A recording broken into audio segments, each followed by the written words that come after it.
special testimony from a couple that I was like really amazed on how they really supported our ministry here dito sa Sarasara Kaiwan. Napaka-generous po and napaka-open po nila sa gawain ng Panginoon. Actually, pag sa bahay nila, kayo tumira, hindi na kayo aalis. Pwede nila kayong ampunin diretso. They are really loving and caring. And I would say na nakaka-bless po yung kanilang buhay. Me personally, on how they have supported us. So without further ado, I would like to call Kuya Emma and Happy Means to give us their testimony on how they go sa buhay po ng kanila. Amen.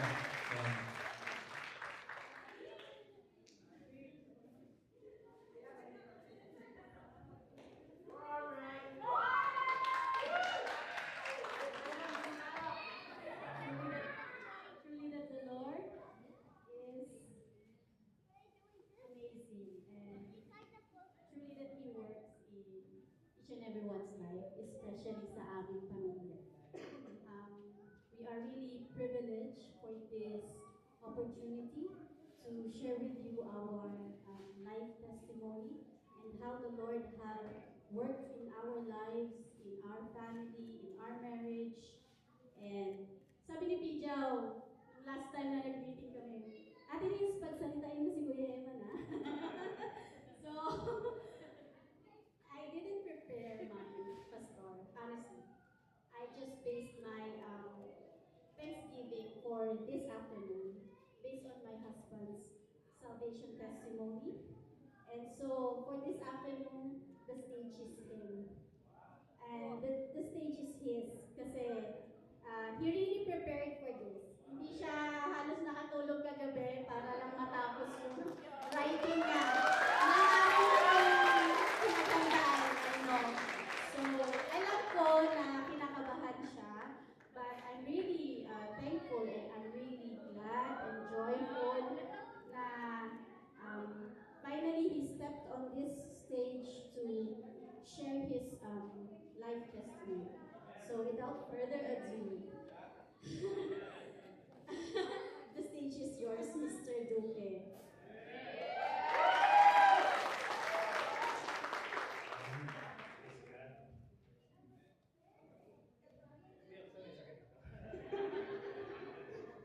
Hindi rin ako pinagagaling magbasa.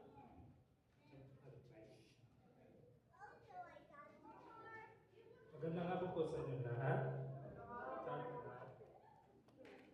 Ako po ay taos pusong nagpapasalamat sa Panginoon. At ako ay nabigyan ng pagkakataon na ma-access ito.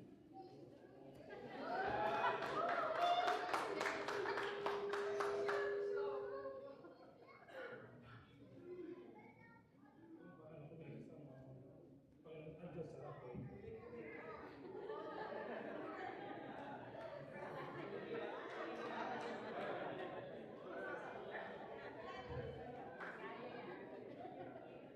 Hindi ko kasi talaga ganito ang nature.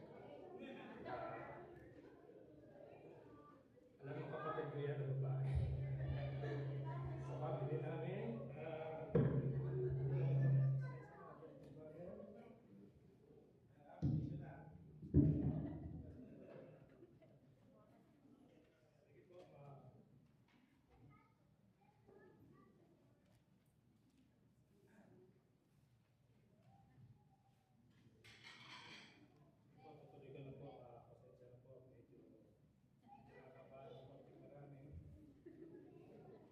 ang buhay ko po, bago ako makakilala sa Panginoon. Ako po ay isang tao na mapagkalitan ka. Palamura, masagawin. At hanggang sa makasama na rin po kami ni Mrs. sa pagsimbahan sa isang Bonaventure Church dito sa UAE. Ang FCCC, kasal kayo. Sa bawat pakikinig ko, mas marami na akong natuklasan, mas marami na akong nauunawaan at natutunan. Doon ko na naisubuhay ang mga salita ng Diyos. Kaya napagpasyahan ko na magpapaptize noong 2014 at nag-commit transport ministry. Transport ministry ng church. Kagaya nga po ng obserbasyon ng marami na kapag nasa ministry ka, sigurado isa ka sa mga magiging target ng kaaway. Lahat ng maaari mong danasin na problema sa pamilya, pera at kalusugan hanggang sa dumating ang pandemic. Maraming churches ang hindi nakapag-held ng worship service. Ay iba online na lang. Madaming dumating na pagsubok sa pagsasama namin ni Mrs. Financial struggle, broken trust, and umabot kami sa point na halos maghiwalay kami. At gusto ko na rin yung ano.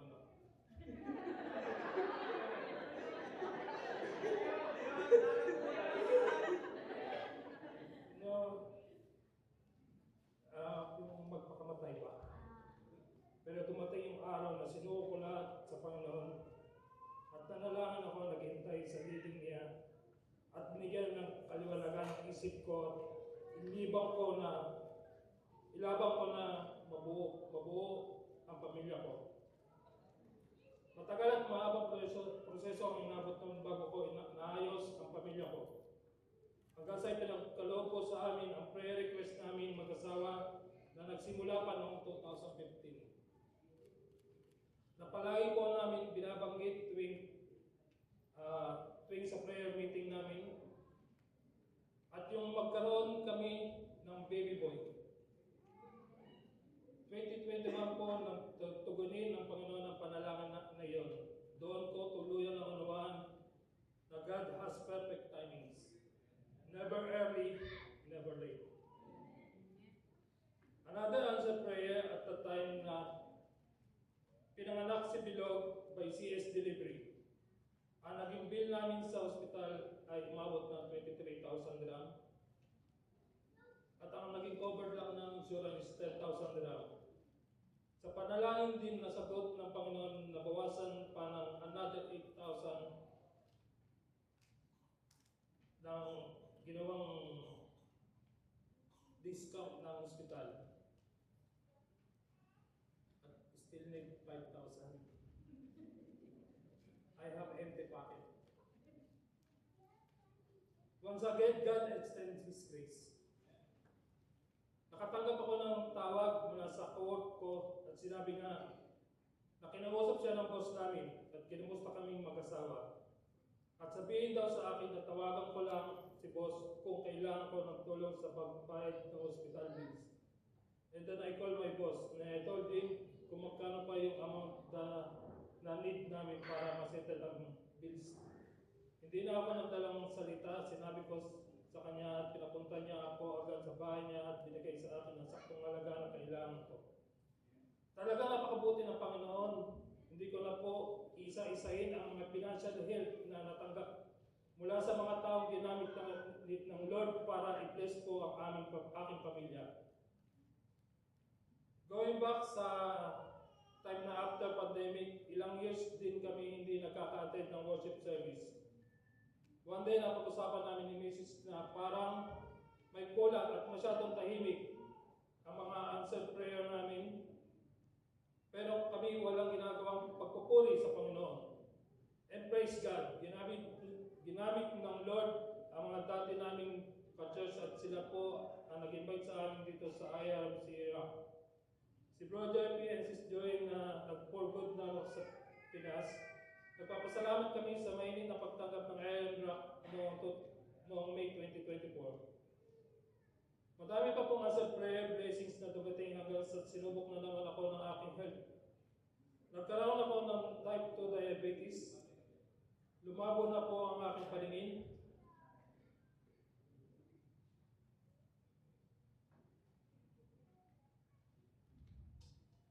At ay isa sa mga naging feel ko kasi nagdadrive pa ako at hindi na po ako nakakakita ng walang salamin.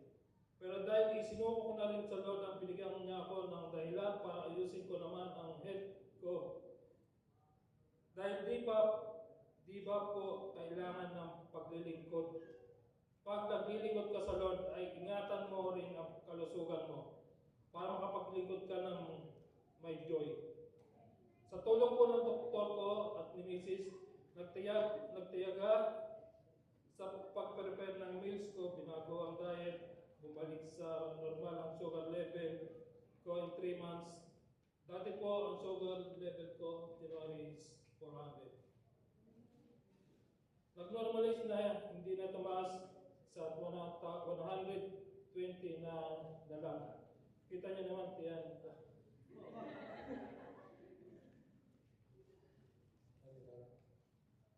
Ang weight ko po dati, October is 86. Ngayon po, 78 na lang. Yung naging pagbaba ko ng blood, ng timbang ko, noong una akala ko dahil lang sa pagda-diet. Pero hindi ko na mamalaya na nagkaroon na pala ako ng diabetes. Pero praise God kasi kahit yung doktor ko nagulat nung sa mga lab test namin.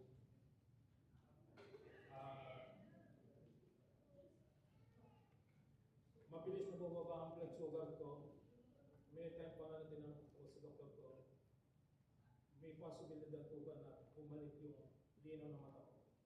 Pero ang sabi niya po sa akin, nagbuntong hininga po siya, sinabi po niya, I'm sad to say, it is not reversible.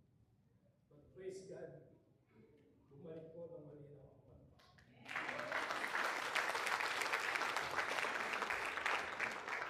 Parang ako yung nabitin, pero praise God because this is one of the, I would say, just a dream of mine na tatayo yung mister ko sa harapan ng maraming tao para mag-testify ng goodness ng Lord.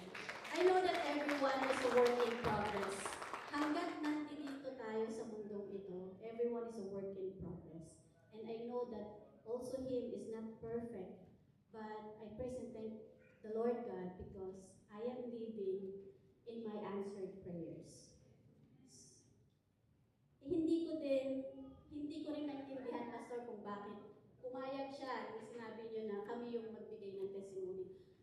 You know me very well that I can testify the goodness of the Lord to whomever I can meet. Kasi yun talaga yung experience ko eh. Sabi niya, you have tasted and seen that the Lord is good. So, parang maliit na bagay pa nga yung gagawin natin na mag-testify tayo sa goodness ng Panginoon. And I'm praising God because hindi lang naman din siya yung binabago ng Panginoon, pati na rin ako. Kasi I was not like this before, I could say. And the Bible says, I would read, I know na marami sa kababaihan na narito at sa mga, lalo na sa mga misis, ang magtataas ng kanilang mga kilay pag sa akin pa nakakuha nilang misis manggagaling ito. Sabi sa Ephesians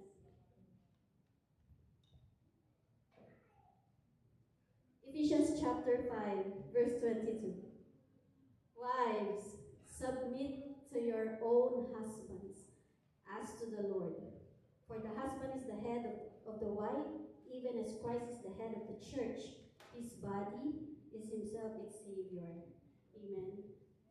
If I was of my old self before, I will never submit to my husband, honestly. Because I know that I had the stronger personality in between the two of us. But, sinabi rin ng Panginoon sa kanyang mga salita na ang mga husband daw po responsible sa kanilang mga wives. If you would remember in Genesis chapter 3 or 4, the fall, nung nagkaroon ng pagkakamali si Eva, ang hinanap ng Panginoon ay si Eva po ba? Hindi, diba? Ang hinanap niya ay si Adan. Tinanong niya nasaan siya. So, I would also challenge the men to stand up like what my husband is doing. Stand up for your wives, stand up for your family, stand up for your faith, stand up for the Lord, because it is what we are called to do. like what our team is. Go forth. Kaya nagpapasalamat po ako sa Panginoon sa binigay niyang lakas ng loob sa aking mister na tumayo dito. Though I know that the testimony was not polished, it was not perfect, but it is coming from his heart. It comes from his experiences. And I know that some of our friends, whom we considered also family, especially my spiritual mom who is here, I know that she's very glad and very joyful to see how the Lord has been working in our lives, in our marriage. As Kuya Eman said, yung marriage namin, yung family namin, yung finances namin is tines ng maraming pagsubok, broken trust, infidelity issues. But truly that the Lord is good kasi sinamahan niya kami dun sa journey na yon, and we can testify that we will never be here in this stage to testify His goodness if hindi siya nag-walk alongside with us. With all of it, we bring back all the glory and praises to the Lord alone, to God be the glory.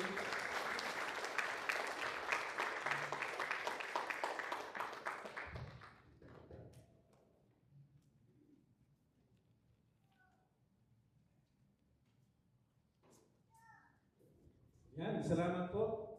Kuya Eman, Ate Nins, we'll hear more from you, Kuya Eman. Alright, so ngayong hapon po, we're almost done. We will be doing our local church installation. And samahan niyo po ako as we witness installing our local church council dito sa IRMN. Easy, Ras Al Khaimah. Amen po ba? Would have thought na magkakaroon kami ng FCC. Yeah, we've been working for that so many years.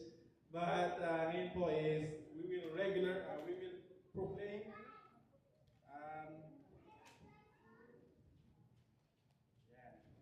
yung atin po mga local church council. Yan. Pwede po bang paabot yung ating oil dyan sa may likod? I invite si Pastor Olan, si Pastor Johnny, si M.A. Luis to help me here in the States as we minister to these people. As I call your name, maaari po kayong pumunta dito sa harapan. Ano po? Dito po tayo sa taas po, Pastor Ed.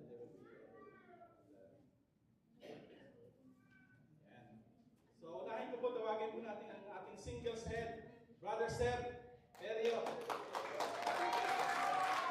Nakanektay pa po yan. Yan dito po, sa may harap. Ang ating pong men's head, walang iba si Kuya Eman. Ayan, Kuya Eman.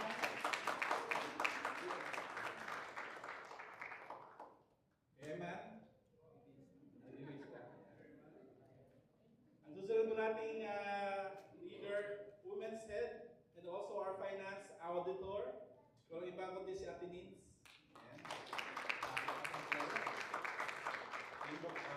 Ang ating pong secretary and social concern head, si Ate Luna. Ate Luna. Ang ating pong CE, ang Christian Education Head po natin, si Ate Angie. Si Angie. Ang ating pong treasurer and also co-woman's head, si Ate Andeng. Kahit po nasa Ray Carlos, nagawa po ni Ate Andeng na ang ating pong land head, church properties, and ang ating chairman, si Giorli.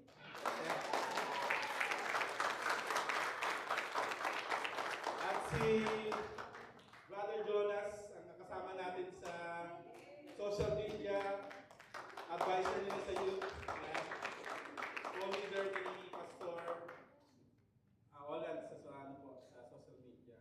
Ako po ang yung likod, currently handling the program, and si Mrs. naman ay sa IP. So, as we pray, and the Lord will bless more people to come to the church, and we will raise more leaders for His glory. So, I'll give the opportunity po kay Pastor para po i-elaborate or bigyan po ng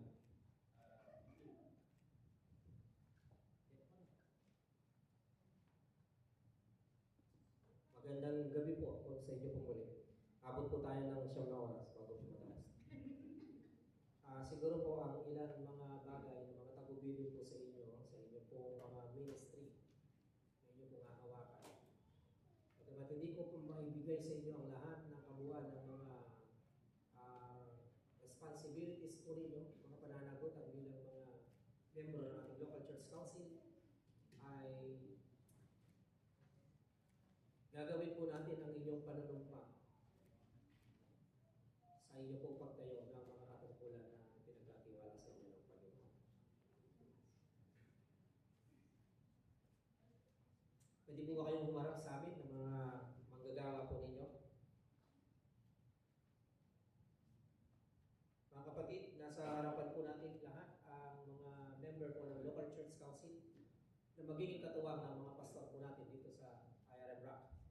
At sila po ang mga pangunahing tagagawa ng mga panuntunan, mga batas ng iglesia upang mas lalo po nating mapagbuti at maitaguyod ang ministry na ipinagkatiwala sa atin ng Panginoon.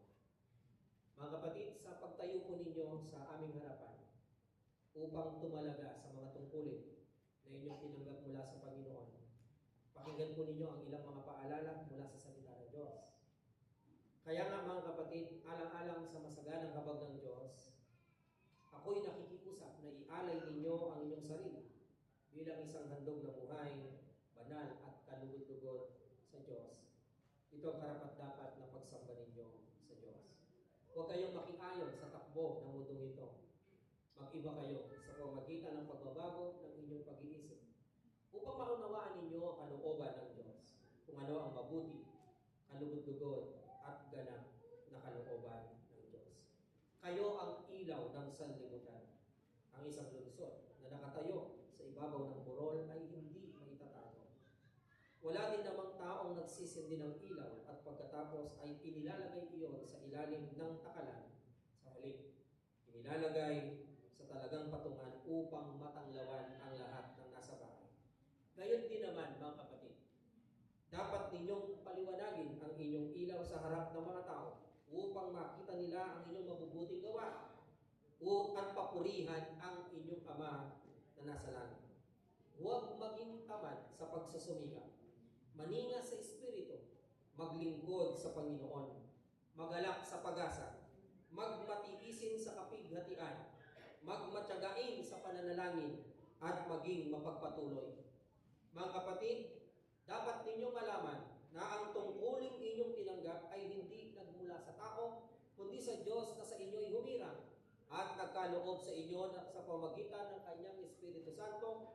At dahil dito, kayo po ay tumugon sa mga itatanong ko. Pwede po bang itaas ninyo ang inyong kanang kamay?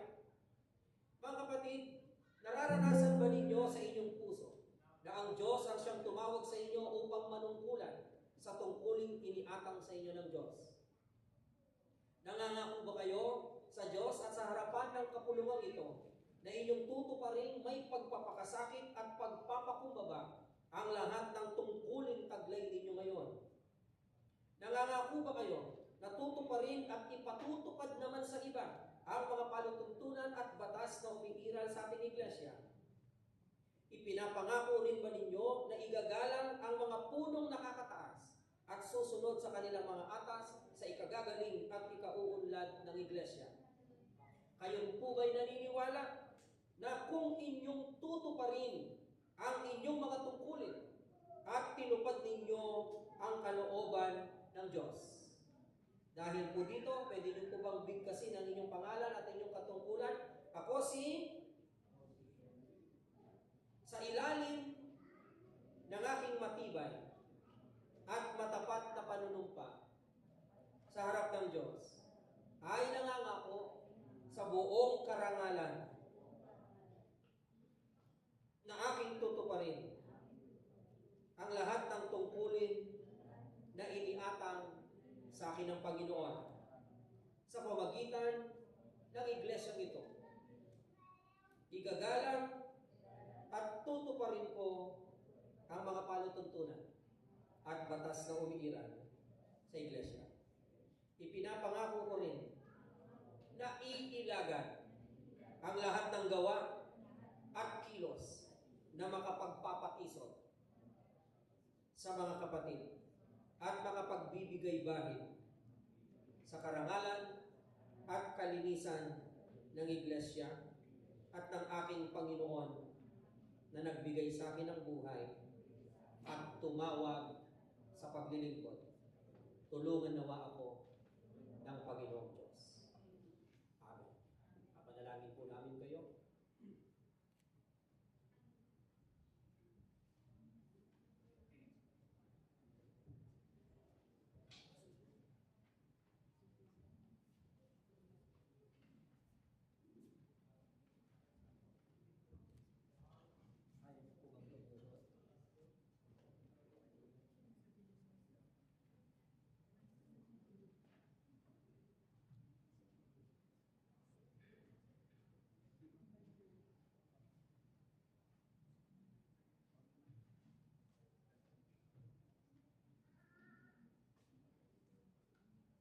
Samahan niyo po kami sa ating pong pagtatalaga sa ating pong mga local church council. Simulan.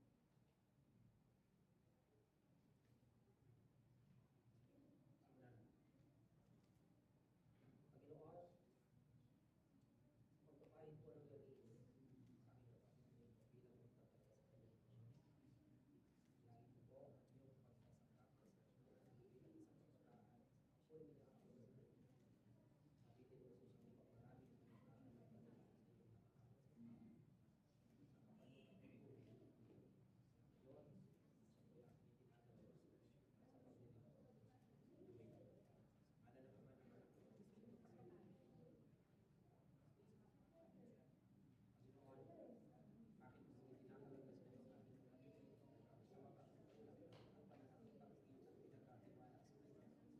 bilang kabahagi ng local church council ng Iglesia.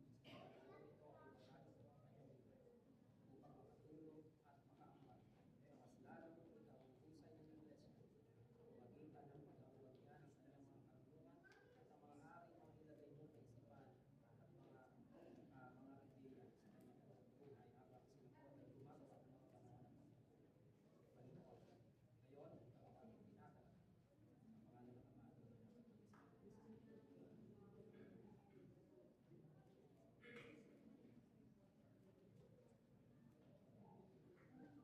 at ang mga aking mga ilagay mo sa isipan at mga ideya sa kanilang buhay habang sila po ay gumagawa ng mga panahon ng Panginoon. Ngayon, ito ang aming tinatala sa pangalan ng Ama at ng Anak at ng Espiritu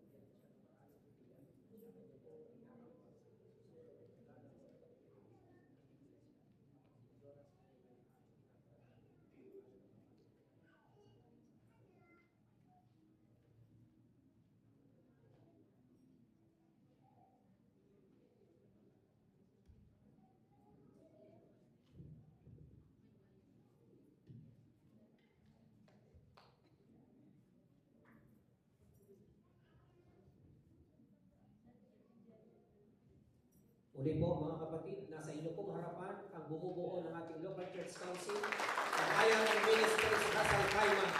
Alapakan po ninyo ang Panginoon sa kanilang buhay. And God bless you all mga kapatid. Tumayo po kayo at maging kasangkapan ng Diyos sa ikalalago ng kanyang iglesia. Nakakaupo na po.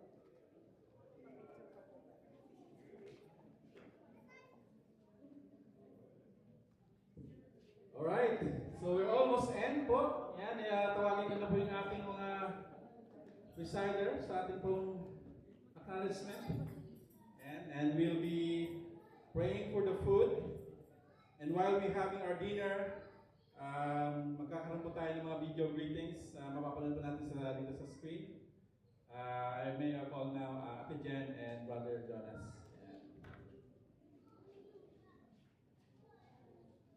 Before that, we would like to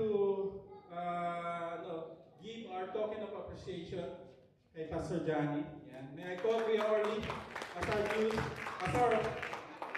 our incumbent. Ever since na naging chairman po natin si Kuya Orly, yan. Congratulations, Georgie. Yeah. And yung plaque po natin that we will present to, and si Pastor Olan po to be with us here. Yeah. Sige, Georgie, do the honor. Salamat po, Pastor. So, presented to Reverend Johnny Malyari in deepest gratitude for your faithful leadership, spiritual guidance, and unwavering dedication to shepherding our church family. Your vision, compassion, and commitment to God's Word continue to inspire and transform our life. Sabi nga po sa 1 Corinthians 15:58, your labor in the Lord is not in vain. With love and appreciation, IRM Ministries Rasal Kaima, given 28th of September 2023. Pastor Johnny? Pastor Alice?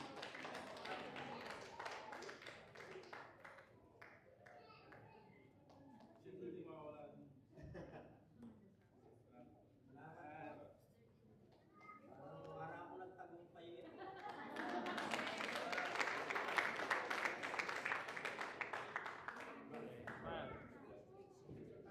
Picture. 1, 2, 3.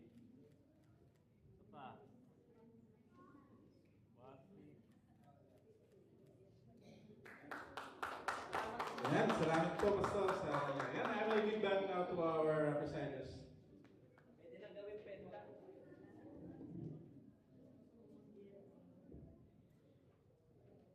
Brother Orly, tinatawagan ko ulit dito, Chairman. Siyempre, Kasi may pa-surprise po kami para sa aming mga elders sa IRM Rock Church.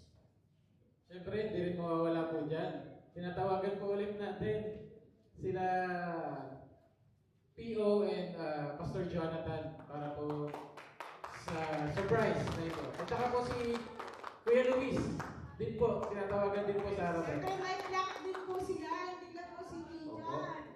So, Pijao, PO, and Chairman Luis, mangyari po kayong Ina-acknowledge po move namin forward ang inyong mga hard work. Ayan o. Kay Pastor Olan. Pastor, congratulations po.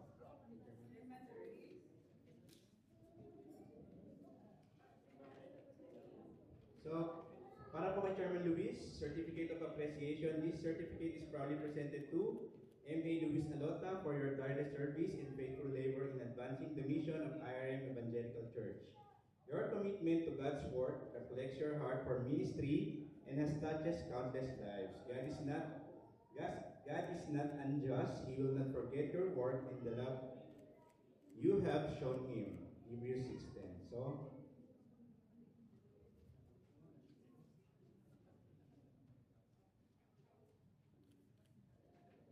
Para po sa both pastor namin dito sa Rasal Daima.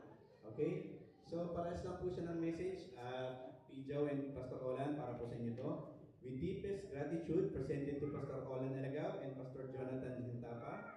In recognition of your unwavering faith, tireless service, and heartfelt dedication to shepherding the God's people, your leadership, compassion, and steadfast commitment to sharing His word have touched countless lives and inspired us to walk closer with Christ. And I will give you shepherds after my own heart, who will feed you with knowledge and understanding. Jeremiah 3:15. With love and appreciation from your church family, IRM Ministries Rasal Kaima, given 28th of September 2023. Ay para po kay Pastora LB na talagang napakasipag po pumunta dito every Wednesday.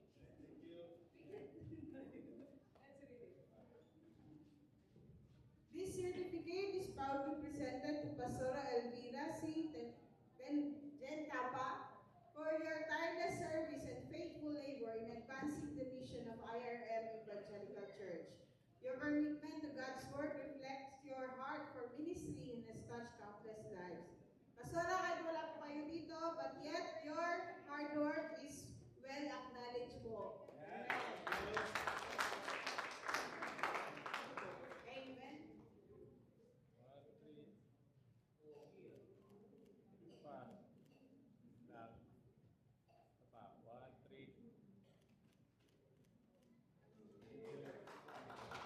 Amen! At dito po magtatapos ang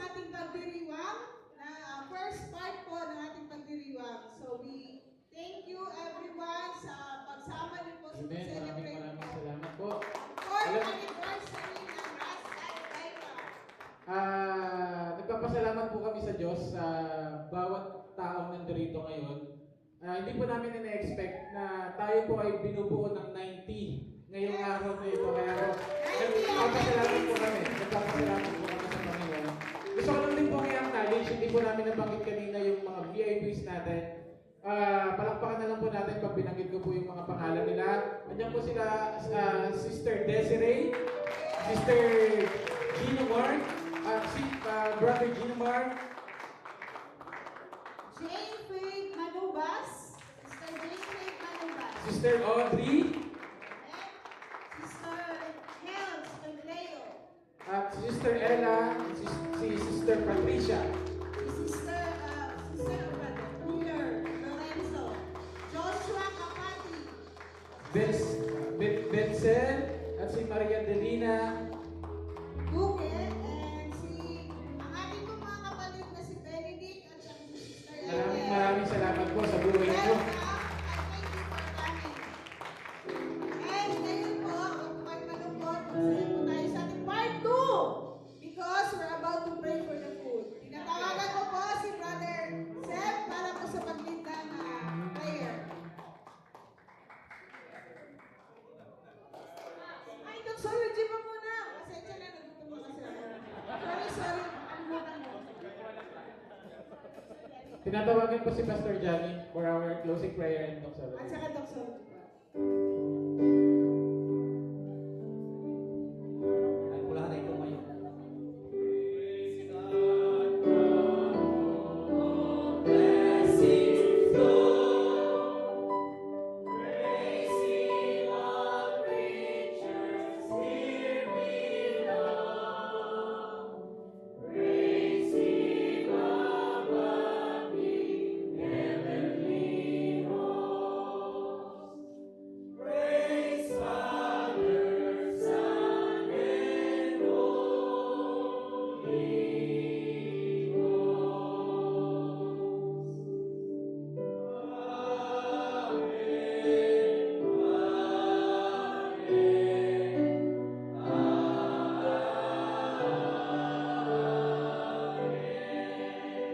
May the Lord bless you and keep you. The Lord make His face shine upon you and be gracious unto you. And the Lord lift up His countenance upon you and give you peace and success now and forever. Amen and amen. God bless you all. Happy anniversary! Thank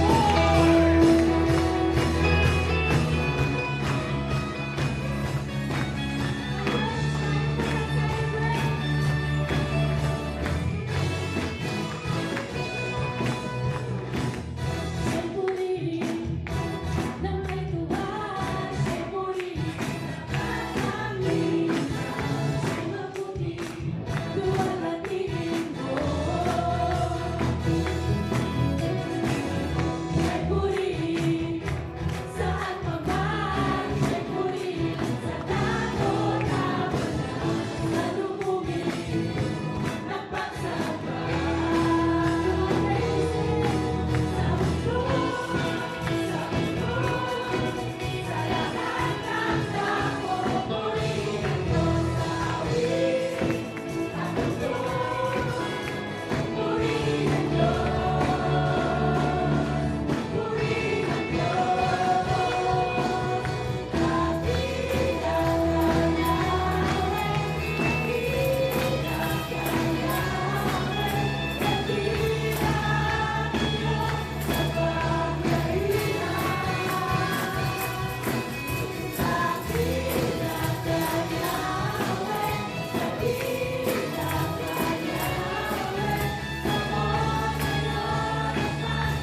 So, Heavenly Father, we glorify and honor you.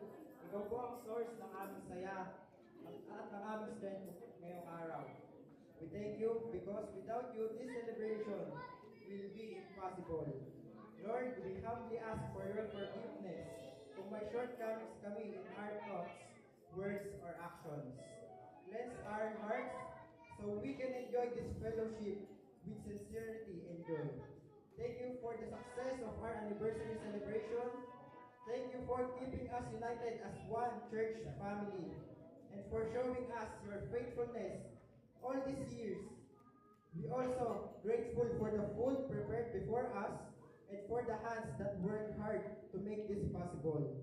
We ask you, Lord, to bless this food. May it be strength and nourishment so we can continue serving you faithfully. We entrust everything to you, Lord, and we give you all back the glory, all back the honors, and the highest praise. In Jesus' name we pray. Amen. Amen. So bago po ang instruction po natin sa pagkain, dito po tayo magsisimula sa harapan. At dito po yung mga plato.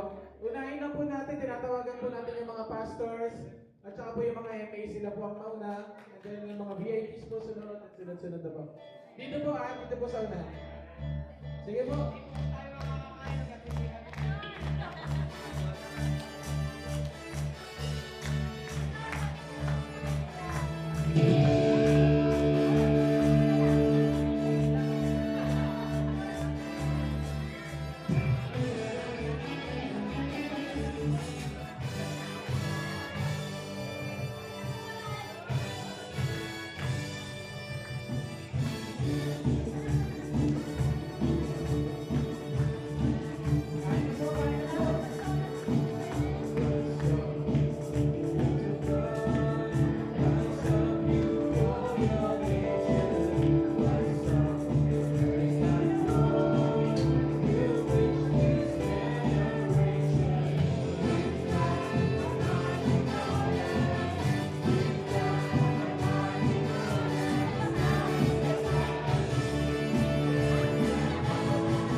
with